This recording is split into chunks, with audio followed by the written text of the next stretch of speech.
Nick Zieziula, welcome to the ITA College Tennis Coaches Podcast. David, thanks so much for having me. I think this is a great program that you do, and I've really enjoyed and learned a lot from listening to past interviews that you've done. Okay, well, good. I know a lot of coaches are going to learn a lot from you today, so we'll keep paying it forward. But yeah, I want to start talking about losing seasons, as as we mentioned, those are sensitive topics sometimes, but I don't think we talk about it enough on this podcast. And most coaches, there's a few outliers who never had to deal with a losing season, but they are the outlier. And so it's something that we have to manage, process in our own heads. And so I think coaches can learn a lot from you. I know it's still early in the season, but heading into the spring season, you never know what's going to come your way. But so just to give the audience a bit of context, 21-22 season, no, we're coming out of COVID. You went 1-21 on the season. So how do you manage a season like that, especially trying to keep your players engaged through the end of the year? Can you talk us through kind of how that went? Yeah, so to zoom out a little bit more, and even go backwards a little bit. So obviously everybody had an interesting time during COVID. We went 0-8 that year. We had a lot of guys opted to stay home and not come to school. And then even if you go back before that, we had a run where when we were still in the Mid-American Conference where we were winning matches, but we were losing a lot more than we were winning. And so that was, all of that in context, that 1-21 season in and of itself wasn't that bad because we had our best player, who was clearly our number one and was a strong player, tore his ACL in the fall. And so he missed the whole year. And then it was kind of a comedy of errors, of issues that at a certain point you had to laugh. At one point we had a guy drop a dumbbell on his toe, and break a bone in his foot. And so he was out for 8 weeks during season in the spring semester. And then, okay, that's our one and our two basically out. Okay, we're trucking along and we go down to a match, and we have our assistant coach and our new number one at that point have food poisoning. And like literally we're finishing the doubles and it hits them. They both run to the bathroom at the same time. And it's like, what other way can we lose a player this year? And so, fortunately, sometimes it's best when things just get really bad.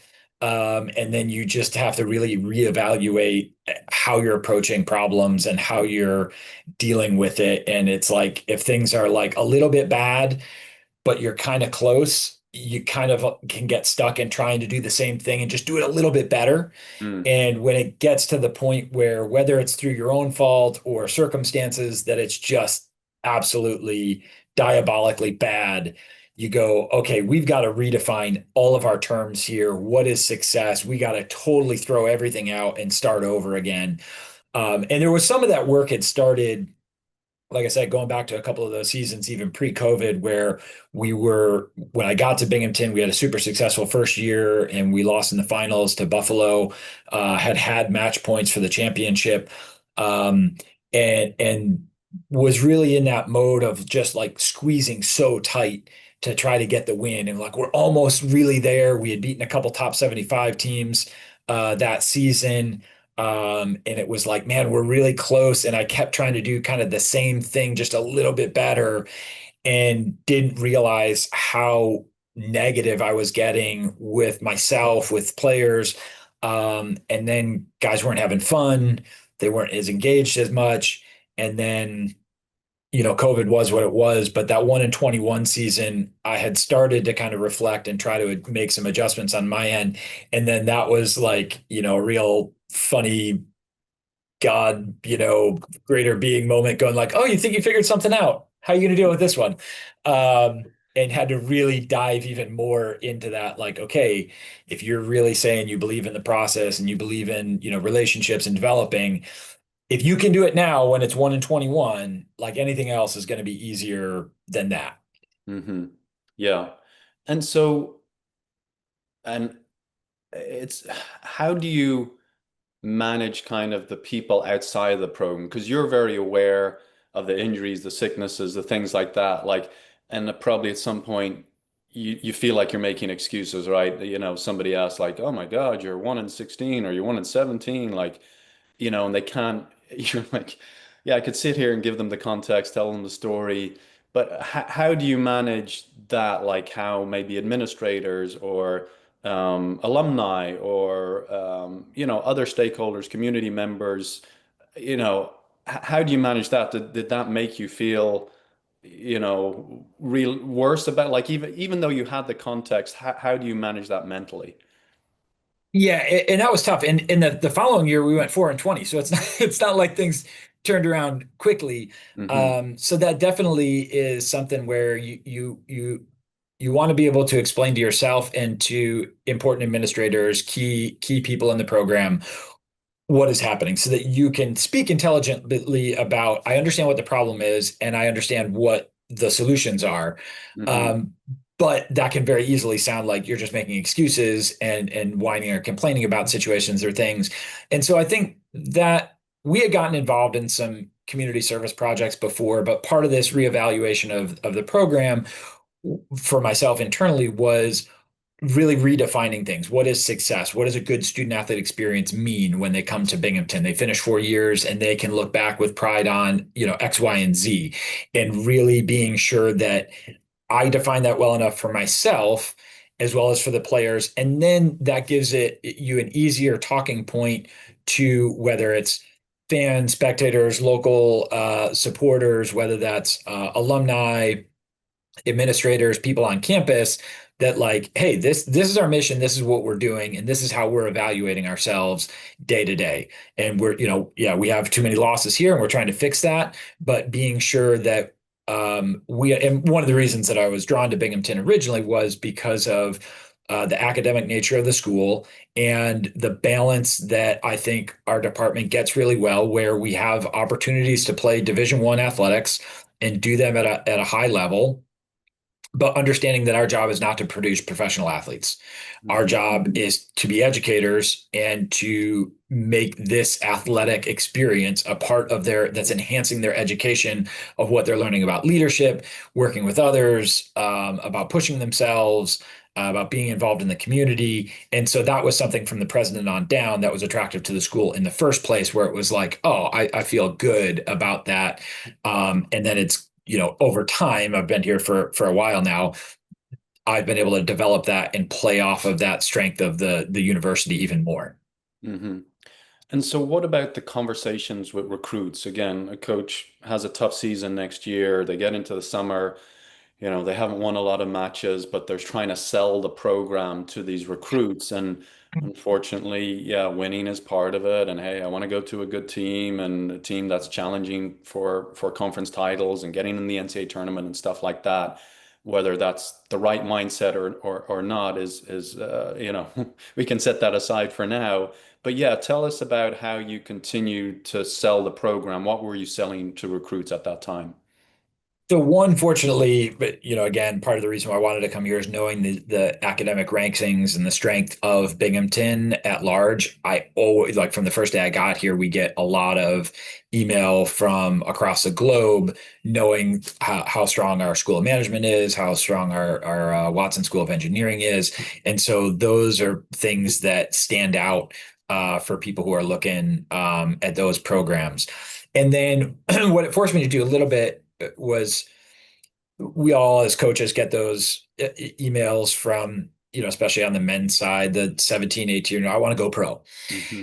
And it forced me to have eliminate some of those guys where if their genuine focus was on, I really want to be a professional, this probably isn't the place for you to go at this moment in time where we're at. And so, and then having more specific conversations with those kids of like, okay, when you say play pro, do you mean make a career and you're going to be top 100 and you're going to earn a living doing it? Or do you mean play pro where like, I'm going to play in some professional events. I played in professional events. I played in a main draw of a challenger. I would never say I was a professional tennis player. And I think those are two very different things. And then you start to have these conversations with these prospects, and you start to feel out who's understanding you and getting the bigger picture of like what really they can do here and what really their focus is going to be. And we're not going to be the same fit for maybe an ACC prospect or an SEC prospect, where those conversations are going to be different, and what those kids are looking for is going to be different, and what we can provide is going to be different.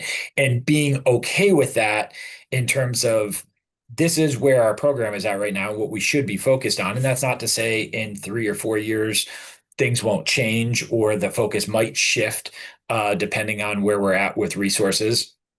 Um, but it led to just having better, honest conversations about what kids were really focused on and what they wanted to do. And we did have some individual successes where we had some guys that I joke, I figured it was 18 or 19. We had a guy play with Carl Poling, and neither one of them had ATP points. And they beat two guys who were 215 in the world. And so I, talked about that a lot. Like, hey, you can play professional tennis. And we had the biggest upset on the ATP tour that year. I'm pretty sure you couldn't find another greater ranking disparity win. That guy also was asked by the president at an event, so where are you going to play your next professional event? And he, in the most polite way possible, laughed in the president's face and said, I'm going to get a PhD from Cornell in engineering next year, because he understood where he was in the scope of like, hey, I can work really hard on court, be an exceptional world-class tennis player, but that's not what I want to do for the next 10 years and going that path. I'm focused on my academics over here, and I'm going to go get into an Ivy League. And Hmm. so that was a great way to frame the conversation for me with a lot of those recruits of like, these are the things that you can realistically do here, but this is really what our focus is. Yeah. So did you get that clarity over time, or is that something when you took the job, you recognized that was your recruiting pitch or sell Yeah, no, yeah. I'm not that quick-witted, as my wife can testify. And this was led to a lot of my problems with the program when I first got here, because on the heels of Adam Cohen, who's at Ohio State now on the women's side, had done a great job, and I inherited a great program. But squeezing for that like win and what's the next best player, and can I get a guy Mhm. who's top 150 ITF? Can I get a guy that's top 100 ITF? And chasing that and focusing on some of those things, and then got away from taking care of the guys when they got into the program and getting more stressed out about, well, we lost a couple of matches, we didn't beat this team, and well, you got a lot of scholarship and we expected you to be playing at this level, and you got to perform better. And I put more pressure on myself and more pressure on the guys, and didn't recognize how slowly that was negatively impacting how the guys were performing. And so you kind of look at from when I got here how we were kind of had some highs, but was kind of a slow descent a little bit. And then obviously COVID, everything got jumbled for everybody. And like I said, coming out of that, I kind of felt like, all right, I've got my bearings on what we're doing and how I need to adjust things. And then just some situational things that were out of our control, where that really got tested in, that 1 in 21 year. And the following year, we went 4 in 20, with some guys coming back from injury, and just where we were resource allocation wise from the university and things like that, and scholarship and those things where, I 4 in 20 might have been the best that we could have done. That might have been really, if you look at it, a really great year. Um, but it was easier to see that having gone through those challenges and having made the mistakes of being really close on the front end of a program that was pushing into the top 75, and having those types of wins. And like I said, it was only a couple of years before that Adam had the team, I think 47, 48 in the country. Through what he had done and his work, but times changed, things had shifted, we weren't the same program, we didn't have the same resources, and so to try to compare yourself to that in whatever that was, 12 or 13, was just a fool's errand, and just setting yourself up for more frustration. Yeah, yeah, no, that's very helpful and great perspective, and I think will be really it's hard to, I guess you're sharing that perspective of coaches to really hear that and try and gain clarity and not maybe follow the trends is challenging for people to do, but maybe going through some tough times can help that. But by 23, 24, then you put together 16 and 10 season, you win the NEC, you go to the NCAA tournament. Can you talk about, we talked about recruiting a little bit, but what were some of the other factors that helped you turn around those losing seasons into, not just winning seasons, but winning conference titles, going to the NCAA tournament? That's a huge turnaround. It's not like you're just kind of going 500. So talk us through, yeah, you're recruiting the right type of player. Were there other adjustments that you made either to your coaching style or to staffing or to practices, how you manage the season, just anything along those lines that you think helped? Yeah, so I think it a big piece of it was some things that were not in my control. We had an athletic director come in and make an adjustment and say, look, where we're at in terms of scholarships that we can provide and funding that we can provide for the program, the Mid-American Conference is not a great fit for us right now. And we should shift over to the Northeast Conference. So that wasn't something I actually resisted that, not that I had any say either way, anyways. Mhm. But that was an administrative decision that was made based off of where we were at and what was the right thing. We were going to be an affiliate member somewhere, and where that was going to be. So I think it's important to mention that because a lot of times your success or failure as a coach, again, it's like you've got to define what that is for you. And yeah, you've got to be aware of what your athletic director says, what the president of the university says in terms of how that all fits in. But ultimately, I might have done some of the best coaching I've done in that 1-21 season. But anybody who looks at it and goes 1-21, that was terrible. Right. And so if you're not careful about, and it can go the other way where, oh, well, we were 16-20, we went to the NCAA tournament. Yeah, well, a lot of that wasn't my fault, but my responsibility.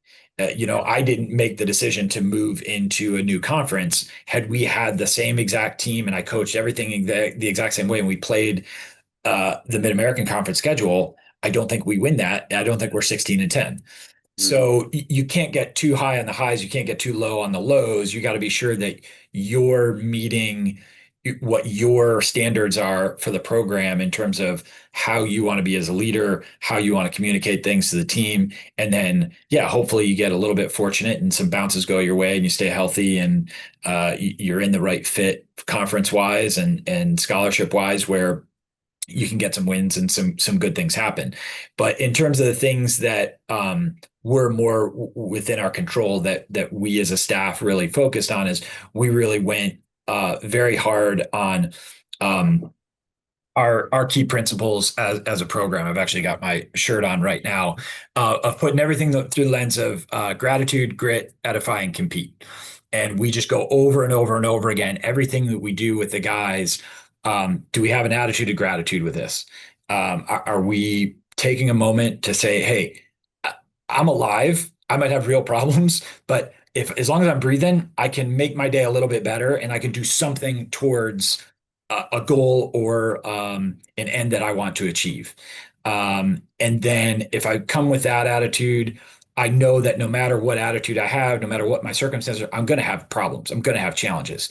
You talk to a coach in the SEC or the ACC, they're going to have problems and obstacles and things that come up in their way. You think of Manny at Georgia, and he having a couple year stretch there where he out recruited himself that his guys just went on the tour, and it's like, how do you deal with that? You're losing players not because you didn't get a good enough player, you got too good of a player.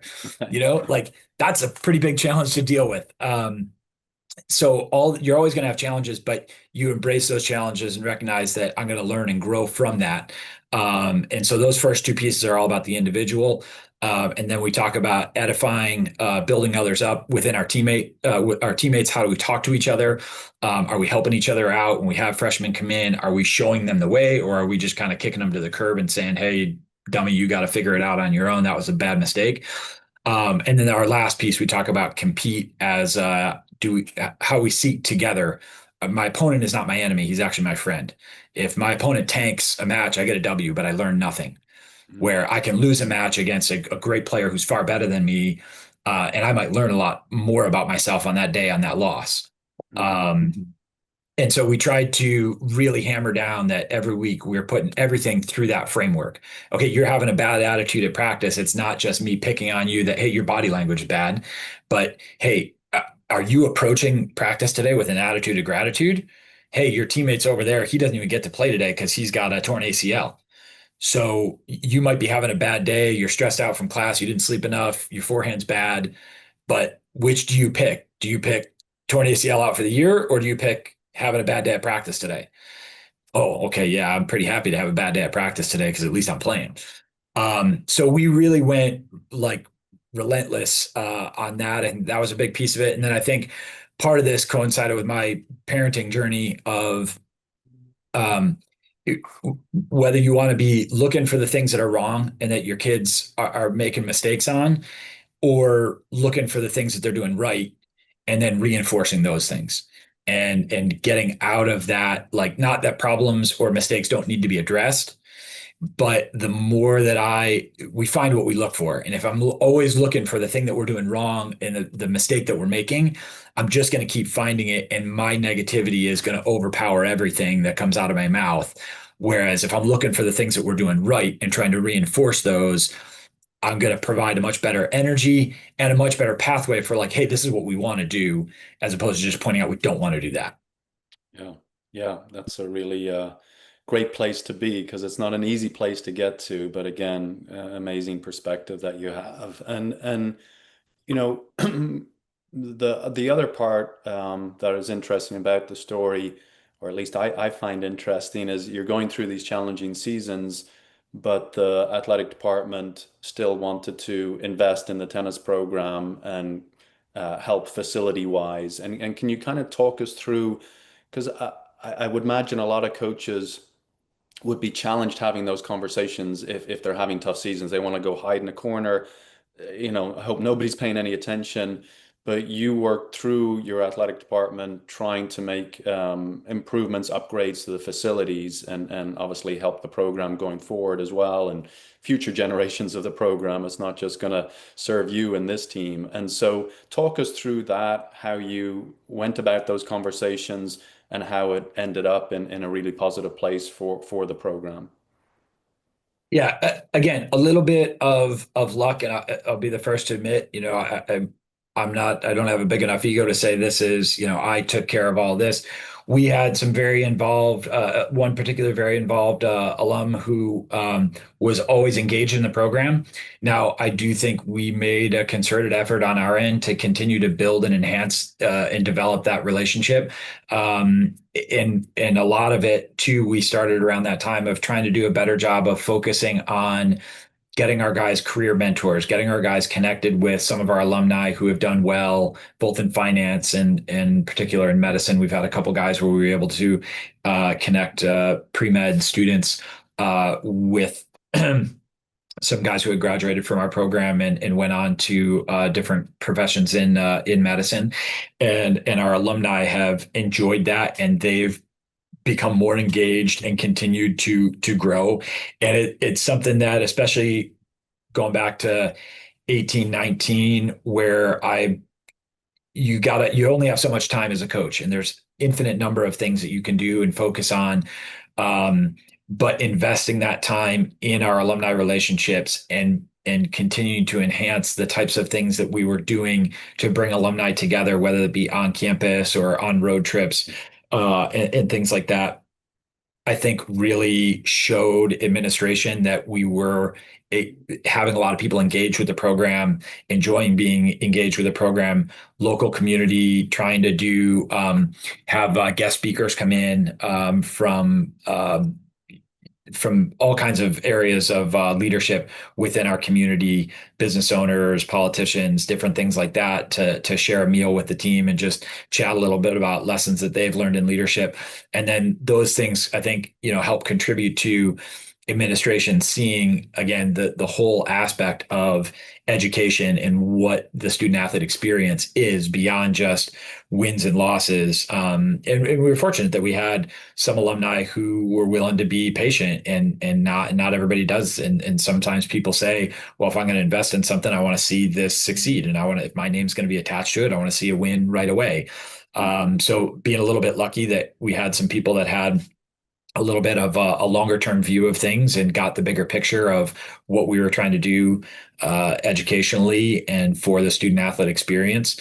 And some of that stuff now it's taken years, but like this is the second year in a row where we had a US Open alumni trip and we had like 50, over 2 days, we had multiple different events. We have like 25 to 50 alumni join us in New York City with the teams, both the men's and the women's team, for a great weekend of tennis and networking and the guys get and then it's great to go back to recruiting and now everything becomes that cycle that feeds itself. So the time that we invested with the alumni relationships, now I can take that into my recruiting conversations. Oh, you're interested in this field. I can connect you with this person, and we can get you on that path. As soon as you get here on day one, and have it be bigger than just tennis or just what your ranking is right now. Yeah, that's again great to hear, Nick, because I shared this at the All-American Championships. I was there with the men's coaches for a meeting last week, and a few days prior to leaving for Tulsa, I met with the Pictor group, who are doing a consulting group, who are doing a study for the USTA and trying to understand, what's happening. We lost, 44 college tennis programs across all divisions last year, which is a frightening number. And so the USTA hired this group to try and identify why is this happening? Why tennis? And in some of the conversations that they've shared with me that they've had with athletics, so they've identified athletic directors who have eliminated tennis over the last 5 years. And the feedback they've received anecdotally is that, look, when we decide Title IX numbers, scholarship numbers, how much money we need to save, are we eliminating a big team or are we eliminating a small team? They say, okay, we're eliminating a small team. So they look at men's tennis, men's golf, and they go, okay, which program would be harder to cut? And in every case, they found it very easy to cut the men's tennis program because there was no alumni involvement. And with golf, they had done a great job of keeping their alum involved, doing the things that you are doing that you have figured out need to be done. And so they know with the men's tennis program, it's like, well, we can cancel it. We're going to get very little pushback. Yeah, we'll get a letter from the ITA and the USDA and blah, blah, blah. But like none of the alum are going to come after us. There'll be no lawyers, there'll be no parents getting on us. And so yeah, you have figured that out, which is incredibly powerful. And I hope coaches hear that message. And if they're not engaging alum, and it can be hard, you come to a new program, oh, those players weren't mine. It's like, no, you need to go out and cultivate relationship with those players, even if they're in Australia or South Africa or the other half of the world. It's like, can you get them to donate $100 a year and just, demonstrate that they are still engaged with the program in some way? So credit to you and well done. And that's a great lesson for everyone. Yeah, I had a lot of conversations early in my career with Jay Webb Horton when he was at Florida Gulf Coast, and he was Yeah. one that really put that seed in my head that if you're engaged in the community, if you're engaged with alumni, if you're engaged with important people, it's going to be very hard, like you said, for an administration to say, yeah, we're getting rid of them because they're going to catch the blowback. Yeah. But you've got to invest the time in those relationships. And the great thing is, one of the ways, and I shared this year with our alumni at our US Open event, is that okay, great. If you've got a couple $100,000 to give to a program, fantastic. That's amazing that you want to consider that. If you've got $1,000 a year, that's fantastic. But you know what? Even if you don't have a dollar to donate, if you are engaged, if you show up to matches, if you Hmm. show up to alumni events, when our athletic director comes down and sees 30 alumni from six different generations, six different decades, like that's powerful. And so I would really encourage the any college tennis alumni, like, and if you're in a different city, if you go and support another team and show up to a match, and you might write your check to your program where you played, Yeah. that's understandable. But go watch a college match. Go show up and sit in the stands and watch, because then the administration comes and go, oh, people care about this. It's important. But I think it's a great thing to remind coaches of too, is that you don't always have to be asking for money. You can be Hmm. asking for just participation in things. Hey, if you can show that you've got an active engagement on a mail chip that like when I send out a program update, I can go in and talk to our AD that I got a 56% open rate. And Yeah. I can go down in the clicks and show how many articles got read and got clicked on when I send it out to five, six, 700 people that are engaged with our program.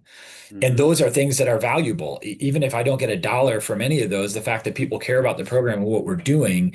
And so it can be hard and uncomfortable to go and ask people for money.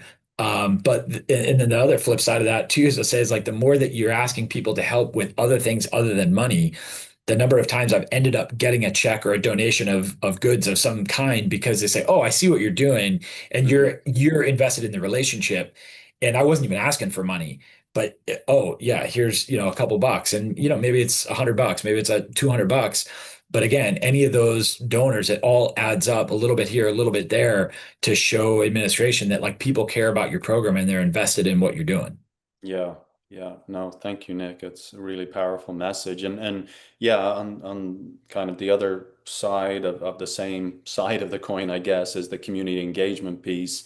And you've done a great job again early in your career recognizing the importance of that. And I'd love for you to share what you did recently in September with this fall tournament and talk us through your vision there, how it came together, what your plans are going forward, and maybe how other coaches could replicate this concept because I think it's brilliant.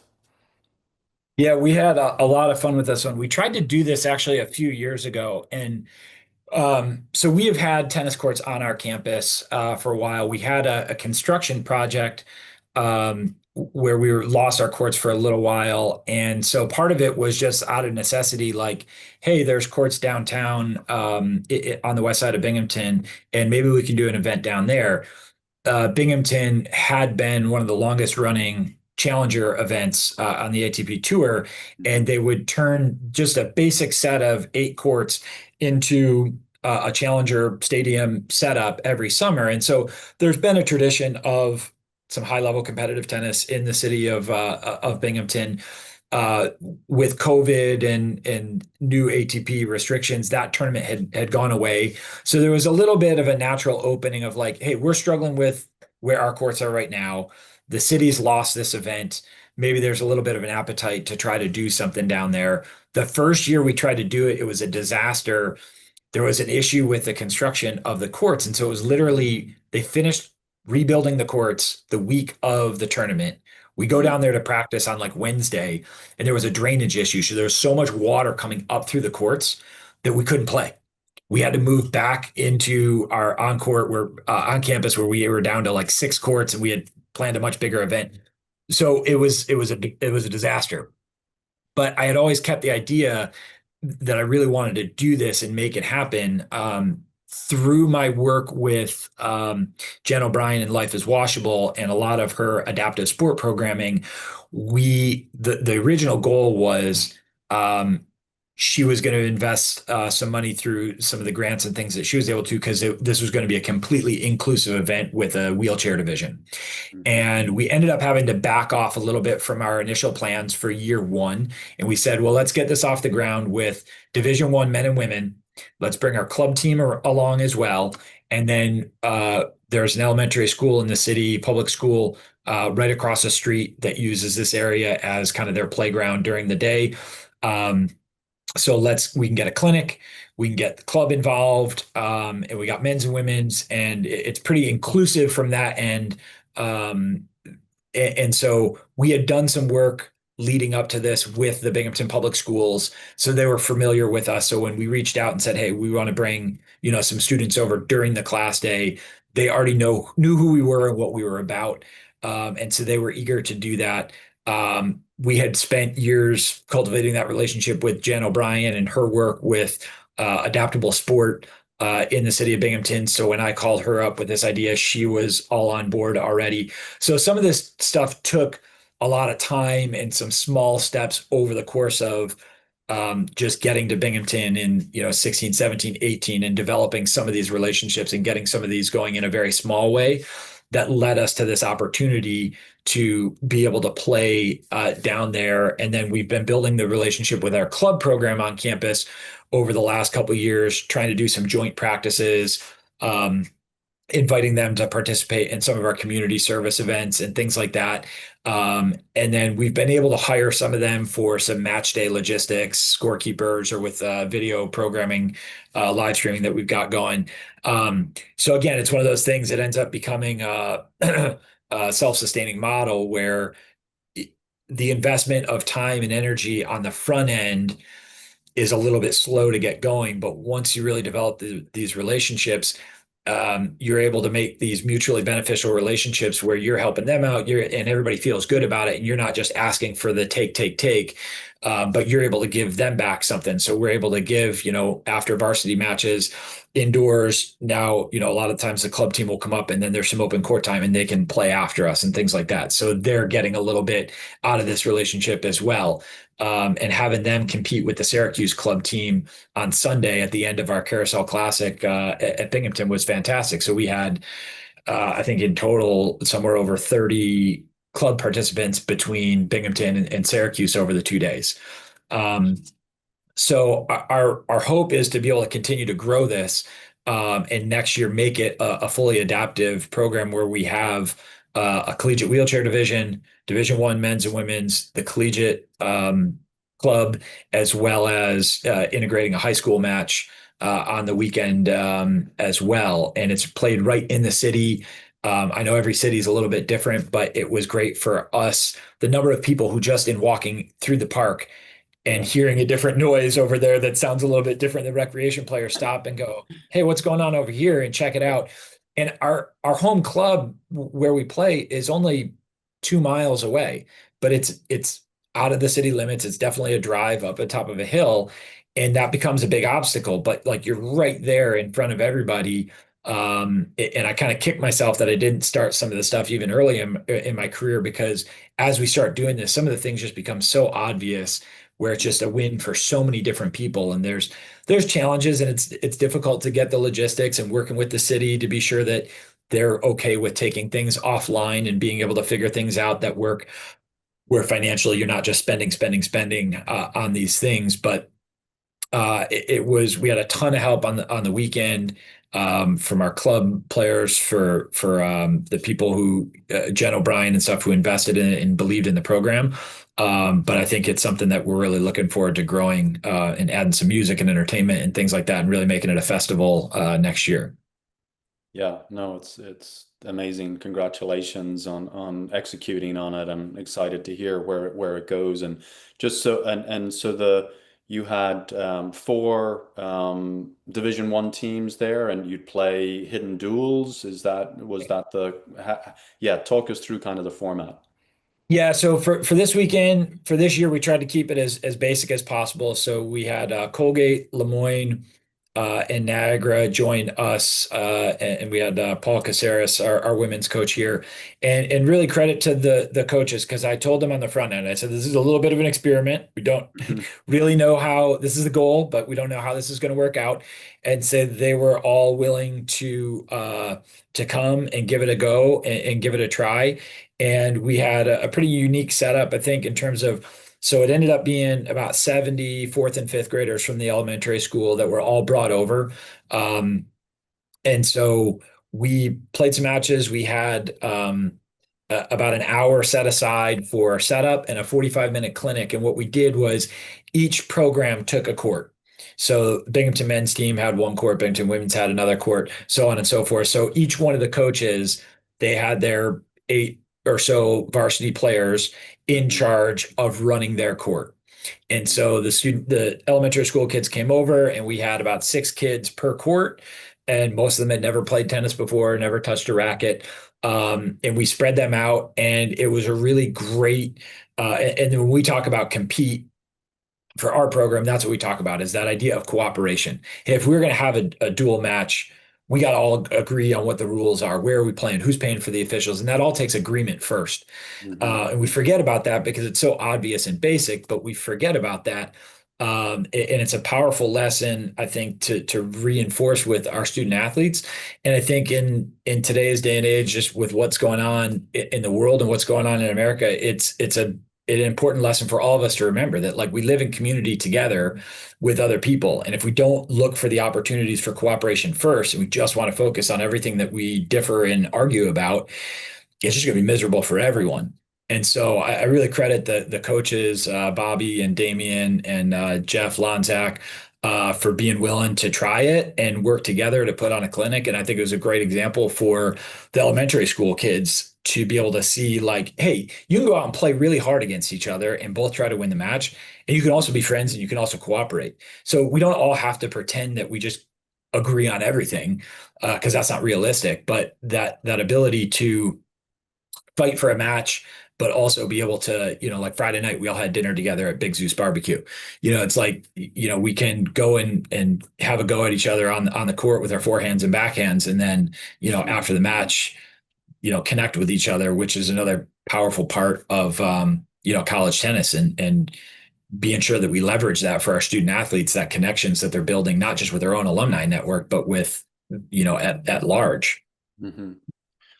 Yeah, and then Nick, last question around, we touched upon prone cancellations and kind of your evolution as a coach over the last, couple of decades or so, and you've been at other spots, but you've really gained a lot of perspective and clarity on what your role is, what your priorities should be over the last several years. So, to a young coach, a head coach in particular, who's listening to this and maybe going in with that mindset of, yeah, I've got to get the best player, that player who says they want to go pro, and hey, I'm gonna bend over backwards and make sure, I'd say all the right things and reaffirm that, yeah, they can come here and play pro tennis and do all the rest of it, even if they don't genuinely believe that. But you've got the alumni, the community engagement, the fundraising, the facilities component, just dealing with all the stakeholders of the program, keeping as many people engaged and informed as possible.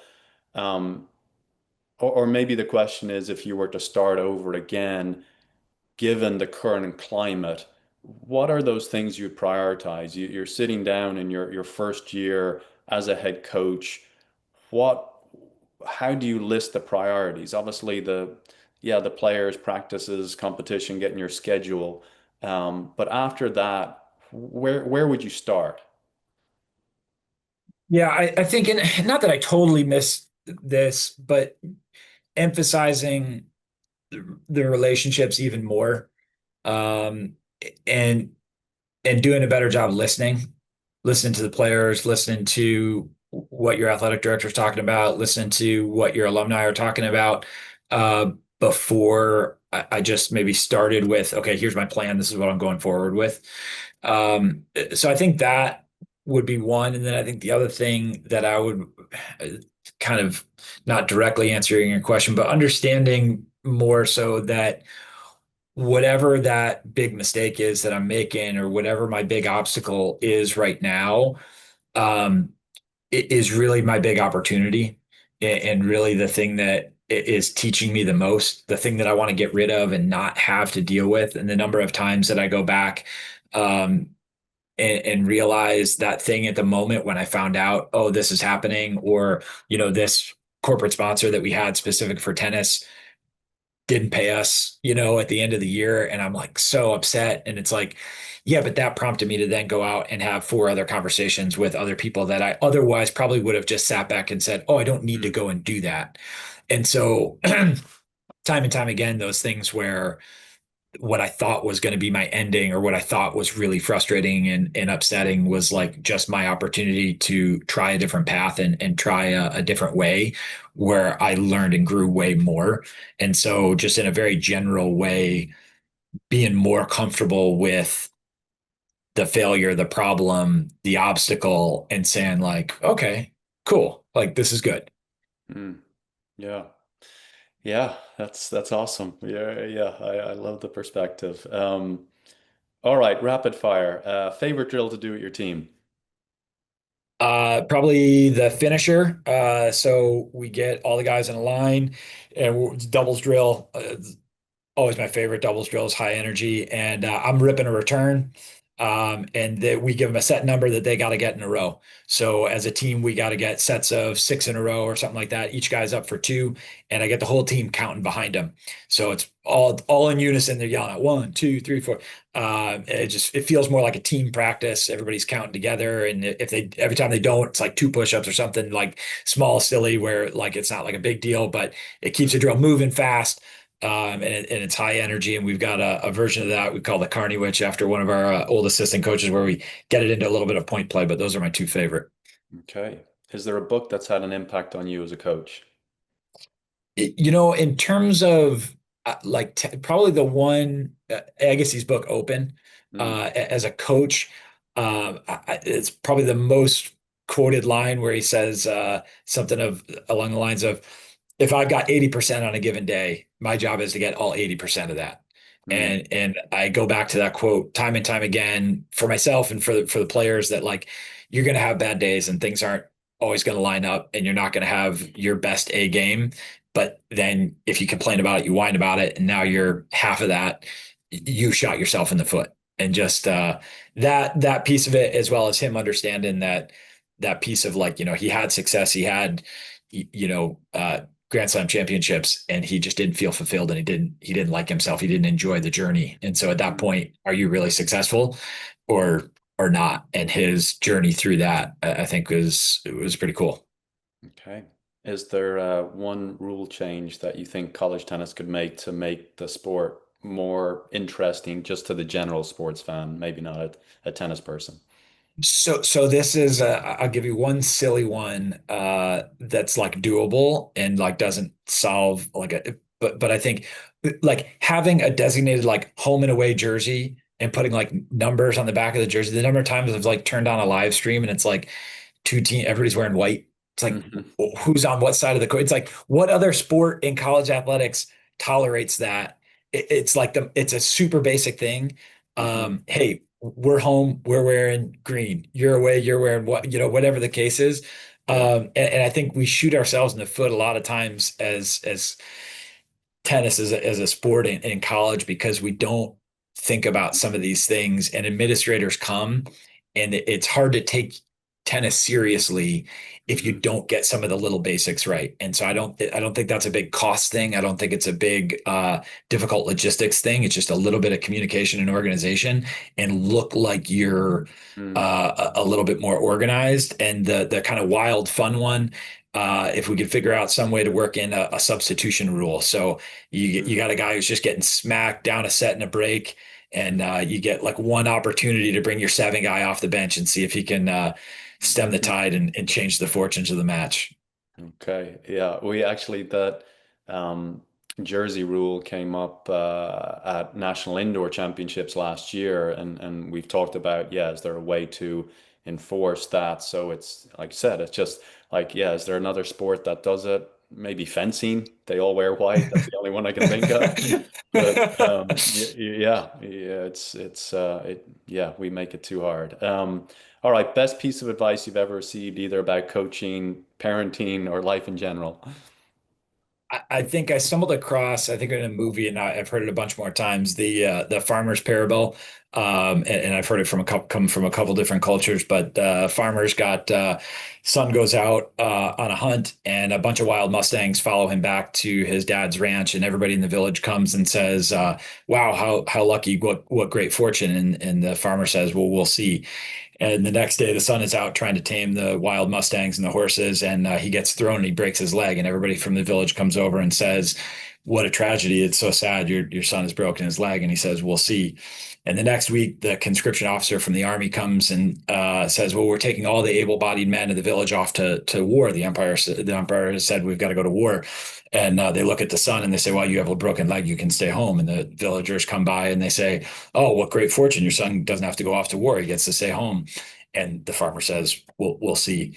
And just all those things that we think this is going to be great for me, and it brings about challenges that we didn't anticipate, and the things that we think are terrible and awful that provide us opportunities to grow and learn. And we go, "Oh man, I'm so glad that thing happened to me." Um, it's a story that has the last couple of years really been bouncing around in my head pretty much every week. Yeah. Yeah. Okay. One thing you hope your players have learned from you by the time they graduate.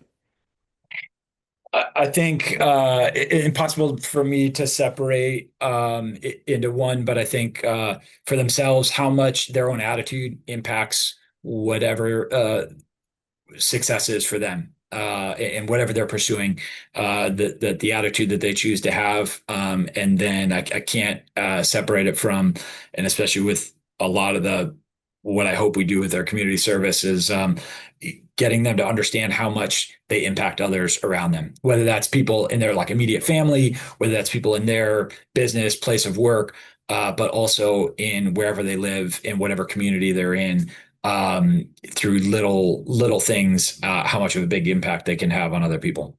Yeah. Well, Nick, thank you. I mean, this has been a joy. Learned lots from you. I know the coaches will as well. Anytime we can think highlight coaches, especially as the era that we're in currently, the community engagement, the alumni, you're doing it about as well as anybody can do it.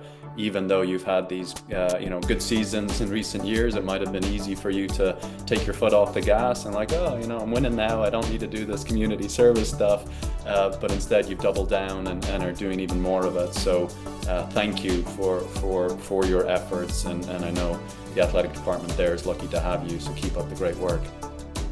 Thanks for everything you do, David, for college tennis. I think this program has been great. I've gotten a lot out of it from listening to other coaches and getting ideas. And I like that you're always willing to look at things differently and try to reinvent college tennis to keep it going. Okay, we'll keep at it. Thanks, Nick.